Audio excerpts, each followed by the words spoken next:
तो बिहार विधानसभा चुनाव 2025 के नतीजे आ चुके हैं। जी, और आंकड़े काफी कुछ कह रहे हैं इस बार। हाँ, और जो आंकड़े सामने आए हैं वे सिर्फ एक चुनावी जीत हार नहीं बल्कि बिहार की राजनीति में एक बड़े बदलाव का संकेत दे रहे हैं। हमारे पास 14 नवंबर की मतगणना के सारे आंकड़े हैं। आज हम सिर्फ ये नहीं देखेंगे कि किसको कितनी सीटें मिली, नहीं, हम इन नंबर्स की पीछे की कहानी को समझने की कोशिश करेंगे। मतलब हमारा मकसद ये जानना है कि क्या ये बिहार की राजनीति में एक नए युग की शुरुआत है। बिल्कुल। ये नतीजे सतह पर तो बहुत सीधे लगते हैं, लेकिन जब आप इनकी परतों को खोलती हैं तो कई दिलचस्प समीकरण और भविष्य के संकेत दिखाई देते हैं। तो आज हम यही करने वाले हैं। जी, आज हम यही करेंगे। समझेंगे कि इस विशाल जनादेश का असली मतलब क्या है और ये अगले 5 सालों के लिए बिहार की दिशा कैसे तय करेगा। चलिए तो फिर सबसे बड़ी हेडलाइन से शुरू करते हैं। राष्ट्रीय जनतांत्रिक गठबंधन यानी एनडीए की एक तरफा जीत। एक तरफाई कहेंगे इसे। 243 में से 202 सीटें हैं। ये कोई मामूली जीत नहीं है, ये एक राजनीतिक सुनामी जैसा है। सुनामी शब्द यहाँ बिल्कुल फिट बैठता है।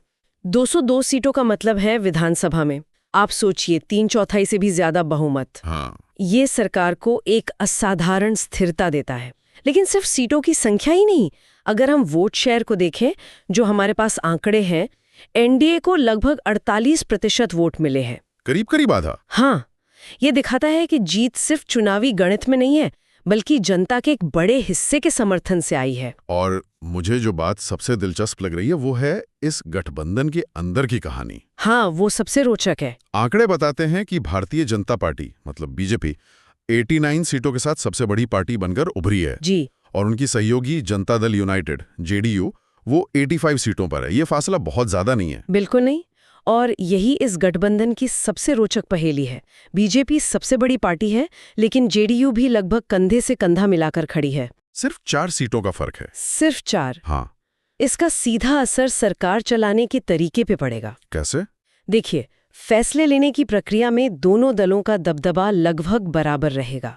ये एक ऐसी साझेदारी होगी जिसमें संतुलन साधना सबसे बड़ी चुनौती होगी। अच्छा, और इसी संतुलन में लोक जनशक्ति पार्टी मतलब रामविलास वाली, उनकी 19 सीटों को आप कहाँ देखती हैं? वे किंग मेकर तो नहीं है, लेकिन उनकी भूमिका क्या होगी? उनकी भूमिका किंग मेकर की नहीं, बल्कि स्टेबलाइजर की है। स्टेबलाइजर? हाँ, 19 सीटें उन्हें गठबंधन का एक अहम स्तंभ बनाती हैं। वे सरकार की स्थिरता की गारंटी हैं और इस हैसियत का इस्तेमाल वो अपनी नीतियों और मांगों को मनवाने के लिए जरूर करेंगे। मतलब उनकी आवाज सुनी जाएगी। बिल्कुल।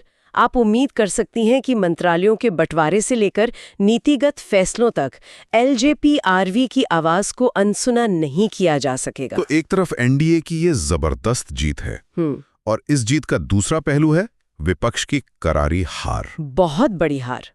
महागठबंधन सिर्फ 35 सीटों पर सिमट गया। इतना बड़ा गठबंधन ताश के पत्तों की तरफ बिखर कैसे गया? ये विपक्ष के लिए एक बहुत गंभीर आत्ममंथन का समय है। 35 सीटों का आंकड़ा दिखाता है कि उनकी रणनीति पूरी तरह से विफल रही। और अगर इसे और तोड़ के देखें, हाँ, तो राष्ट्रीय जनता दल आरजेडी को 25 सीटें मिली हैं और भारतीय राष्ट्रीय कांग्रेस को सिर्फ 6। सिर्फ 6? जी, सिर्फ 6। आरजेडी विधानसभा में मुख्य विपक्षी दल तो बन जाएगी, लेकिन 25 सीटों के साथ वे सरकार पर कितना दबाव बना पाएंगे, ये एक बड़ा सवाल है। आरजेडी की रणनीति में आखिर गड़बड़ी हुई कहाँ? वे तो महागठबंधन के सबसे बड़े दल थे। देखिए, जो विश्लेषण सामने आ रहा है उसमें 2-3 मुख्य वजह हैं। पहली, आरजेडी अपने पारंपरिक MY यानी मुस्लिम यादव समीकरण से बाहर निकल ही नहीं पाई। उन्होंने अति पिछड़ा वर्ग EBC और दूसरे समुदायों को जोड़ने की कोई ठोस कोशिश नहीं की, जिसका फायदा सीधे एनडीए को मिला। और दूसरी वजह? दूसरी वजह एनडीए का वो डबल इंजन सरकार का नारा, वो विकास और स्थिरता की उम्मीद जगाने में कामयाब रहा और इसके जवाब में विपक्ष कोई मजबूत और भरोसेमंद विकल्प नहीं दे पाया। और कांग्रेस का प्रदर्शन तो और भी ज्यादा चिंताजनक है। सिर्फ 6 सीटें एक राष्ट्रीय पार्टी के लिए ये राज्य में लगभग मतलब खत्म हो जाने जैसा है। निश्चित रूप से महज 6 सीटें ये बताती हैं कि बिहार में कांग्रेस का जो संगठनात्मक ढांचा है वो लगभग ध्वस्त हो चुका है। जमीनी स्तर पर कुछ नहीं है। कुछ नहीं है। न उनके पास कार्यकर्ता है, न ही कोई ऐसा चेहरा जो वोट खींच सके। ये उनके लिए एक बड़ी चेतावनी है कि अगर उन्होंने बिहार पर ध्यान नहीं दिया तो वे यहाँ पूरी तरह से हाशिए पर चले जाएंगे। इन बड़ी पार्टियों की कहानी के बीच में एक और खिलाड़ी ने सबका ध्यान खींचा है। हाँ, AMIM। असदुद्दीन ओवैसी की पार्टी 5 सीटें जीती हैं। ये आंकड़ा छोटा लग सकता है, लेकिन इसके राजनीतिक मायने बहुत गहरे हैं। बहुत गहरे। AMIM का 5 सीटें जीतना, खासकर सीमांचल के इलाके में, ये बिहार की राजनीति में एक नए अध्याय की शुरुआत है। पिछले चुनावों में तो उन्हें वोट कटवा कहा जा रहा था। बिल्कुल, लेकिन अब 5 विधायक जीतकर उन्होंने साबित कर दिया है कि वे एक गंभीर राजनीतिक ताकत है। और इसका सीधा नुकसान किसको हुआ? RJD और कांग्रेस जैसी पार्टियों को, जो पारंपरिक रूप से मुस्लिम वोटों पर अपना हक समझती थी। हाँ, अधिकार समझती थी। हाँ, तो क्या ये माना जाए कि बिहार का मुस्लिम मतदाता अब नए विकल्पों की तरफ देख रहा है? ये इसी बात का संकेत है। ये दिखाता है कि मतदाता अब किसी को अपनी जागीर नहीं समझता।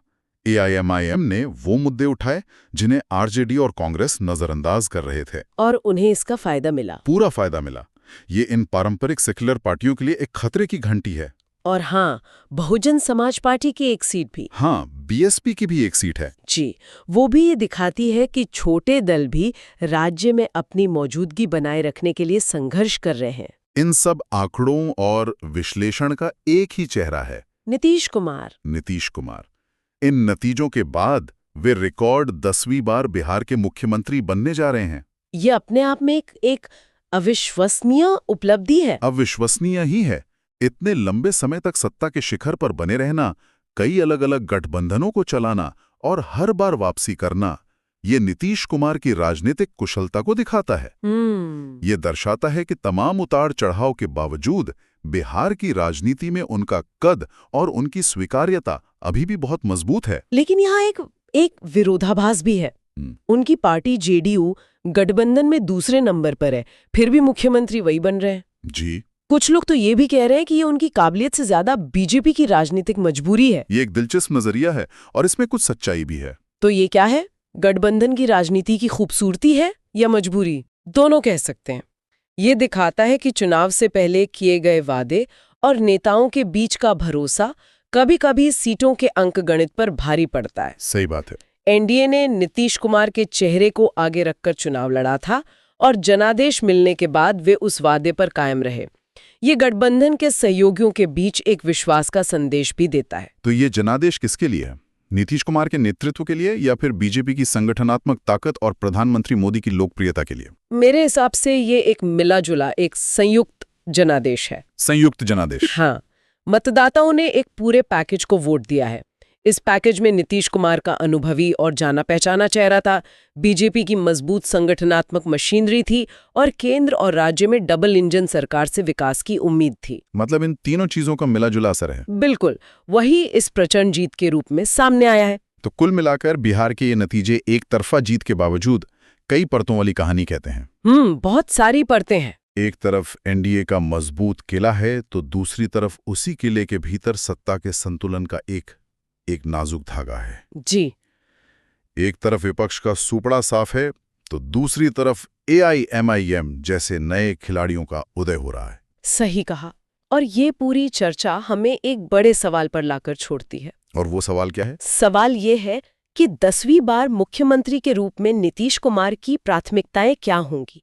और सबसे महत्वपूर्ण, NDA का ये मजबूत गठबंधन, जिसमें बीजेपी अब बड़े भाई की भूमिका में है, हाँ, वो अगले 5 साल कैसे काम करेगा? क्या हम बिहार में तेजी से विकास देखेंगे या फिर गठबंधन के भीतर की सत्ता संघर्ष की राजनीति हावी रहेगी? इसका जवाब तो खैर भविष्य ही देगा। इसका जवाब भविष्य ही देगा।